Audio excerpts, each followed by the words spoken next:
Good morning, everyone.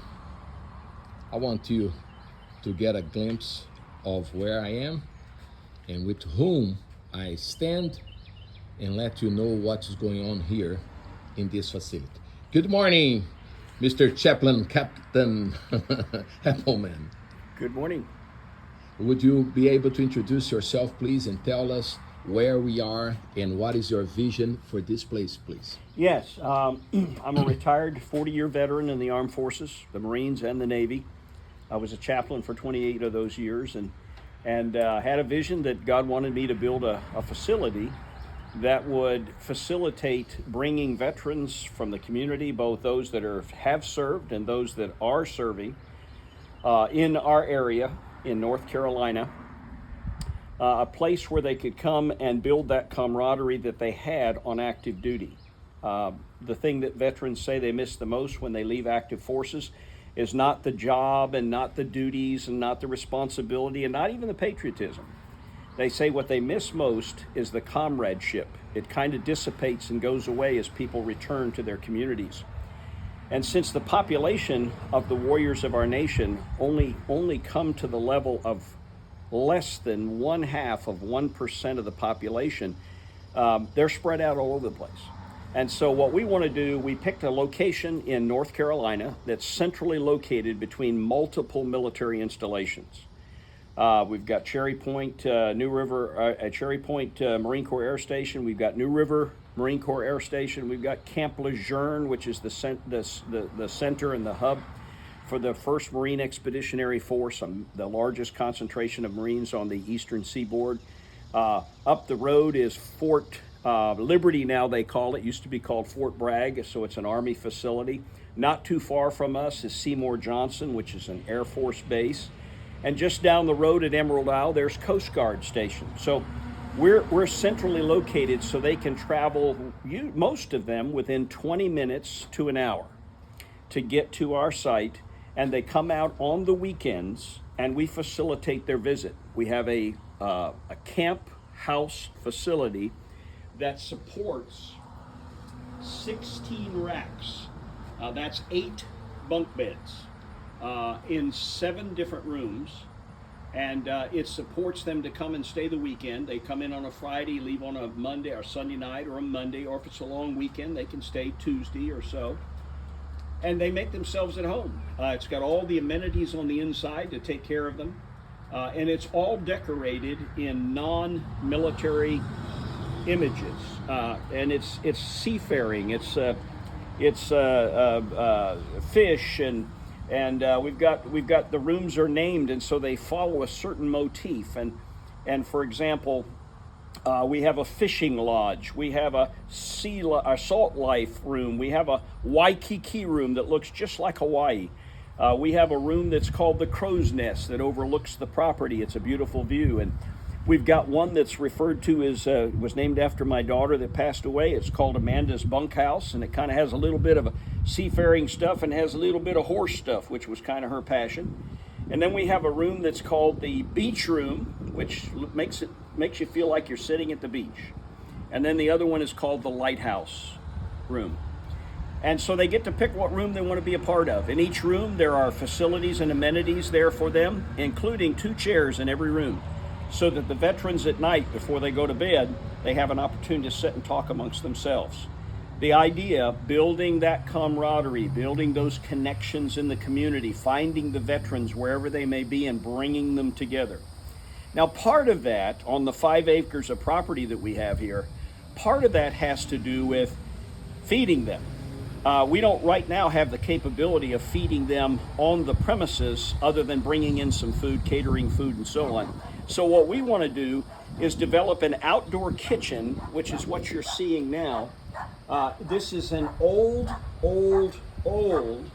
makeshift lean-to, essentially, that used to be a dirt deck, used to be just dirt on the ground. And they built this thing, my previous owner built it, and we eventually concreted it in. But the structure is so bad that the experts, the contractors, tell us we need to tear down the building, the superstructure here, and replace it with a new roof and a new structure. Now, what you're going to see on this slab is there are 2 parts to it. if you can see me right now, this, where the way I'm standing will be a wall. There'll be a door right here that allows us to bring in supplies. And here is going to be a window with a ledge sticking out that allows us to serve the veterans as they come in. So they'll walk through, grab their plates, get their food. And on this side over here is going to be where picnic tables are going to exist. On this side behind me is going to be the kitchen. It's all going to be walled in, and it's all going to have the electrical outlets and the working space and the little cabinets and things. And we've got the refrigerator, the freezer, the stove. We've even got a 26-inch griddle. We've got a lot of things that can go in here, the guts, but we don't have the building built. And so what we want to be able to do is to build this kitchen so that we can serve the veterans who come out and stay with us. And then special days, Armed Forces Day, Veterans Day, Memorial Day. This would also be a place of serving food during those key events. And it goes in line with the real heart of this whole thing. Everything on the facility is centered on this memorial. And for me, it was I lost 90 men in combat. And this pays tribute to them. It's called the Soldier's Cross with the flag in the background. It's a beautiful, reflective place, and it can be seen from all aspects and all parts of the facility here on the 5-acre grounds. And we have a Warrior wood shop back here where they can make products and things to take with them. We have a conference room in there. We have lots of sporting equipment for them to use, supported by back here, which you may not be able to see, but we have 2 horseshoe pits and a cornhole set up for them. We have a fire pit in the back, which is where they can have a big fire, a bonfire, and cook hot dogs, marshmallows, and things like that, where they can sit around and tell their stories. And then in this facility next to us is another house. It's the one I live in. We call it the chaplain's quarters. In the bottom of that house is a military museum, which is designed to inspire the young veterans who come here that their mission in life, just because they left the active service, is not over. For example, in the Marine Corps, what we were taught is that there are 3 parts to our mission. We make warriors, we win our nation's battles, and we return good citizens, not good civilians. We never go back to being civilians. We'll always be the warriors of our nation. But that 3rd part is the part they do when they leave the active service. Now, most veterans leave and they lose sight of that. There's not a lot of emphasis on it. People don't talk about it much. And so as a result, they sort of pine away and stay in their own little cubbyhole and wherever they live within the community. And that 3rd part has an explanation for what the Commandant of the Marine Corps in the past has expected they would do with this part of the mission, to return good citizens. And that is to inspire, equip, and train the next generation. And so we become the standard bearers, the ones that tell the next generation what it was like and how did we do it? How did we defend our country in Iraq and Afghanistan and Bosnia, which were the wars that I was involved in? How did we do that? And why was it important that we did that? And what impact did that have? And what impact will they and could they have if they decide themselves to become the standard bearers? Both, as we say, because this is a ministry, good citizens of heaven and good citizens of earth, of our countries, and the reflective of defending our nations. And as a ministry that doesn't have any funds from any source whatsoever, to complete this vision of yours to build a kitchen, a facility to feed them, what are you looking specifically, Mr. Chaplain, that those that would like to jump in and brush shoulders with you and be a stand bearers with you could do it? Our first priority is what we've had a little trouble doing, because this won't be a big money-making project. So if you're a contractor who's serious and got a big business, you're probably not too excited about a little small project like this, because there's not a lot of money to be made. So we've had some challenges finding a contractor who can work the legal end of it, working with the inspector for the Jones County that we live in, That's the first thing. And we have a lead on one right now. There's a possibility someone can do that for us. And that's the first thing. The second thing is getting some volunteers that could come out and drive some nails and under the leadership of the contractor, assist with the maintenance or making it come to fruition. So that's pretty much it. We don't accept any money or any funds. This is not a 501c3 organization. We're not a nonprofit organization. We chose not to do that. So all of the funds are provided by us. We out of our pensions, out of our retirement from the military.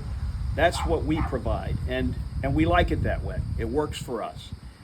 It allows us to do pretty much what we want to without any real restrictive interventions on the part of government or any other organization. So that's where we are. That's what we need. We need some hands-on at the time once the contractor is selected and gets in the plans for how this is going to go, and that's what we'll need. We'll need some volunteers to come in and swing some hammers and put up some sheetrock and do some of the things that are necessary to make this come to fruition. And as at your goal and purpose as you do this building is to reach souls for the cause of Christ. Yeah, this is if anyone who knows me knows that I've led thousands of people to Christ in my lifetime, and that's not an exaggeration. That is a fact. And right now, in fact, the ministries that I put in place, both in California, for example, at the Marine Corps boot camp and at the Recruit Training Command boot camp for the Navy's boot camp in Chicago, Illinois, we've led thousands to Christ, and they're still leading thousands to Christ, the programs that we established. So I'm a passionate guy about winning people to Christ. I think you can feed the world and you can make everybody happy and give them whatever they want and be all these things. But at the end of the day, if they go to hell, if they live apart from God for the rest of eternity, I have served no purpose in helping them.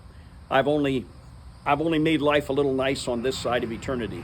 So we believe, first of all, our first focus is leading people to Christ and then discipling them so that they can become responsible church members, responsible members of the kingdom of heaven, and responsible members as the veterans of our nation, and being able to support going out and reaching others with the gospel of Christ. That's the core of what we do.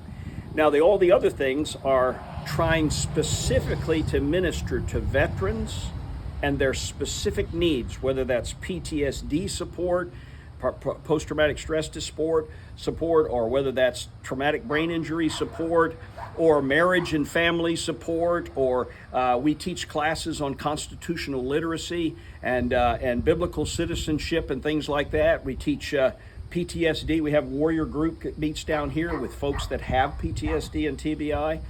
There's a lot of other things we do here that we don't make a big deal about it. It's just based on the needs of people who come here. And when we get contacted by someone out there a veteran who wants to come, or the veteran's family who wants to come to the camp, we ask them a series of questions about what they're looking for out of their weekend. We want it to be specifically tailored as best we can. So we have fishing equipment and lots of things. We have access to lakes around here. So we'll tailor it to the needs of that veteran or their family. And that centers around, again, our spending time with them, whatever amount of time they will allow us to spend, so that we can infuse in them, inject in them, that part where we said, inspiring and equipping and training the next generation.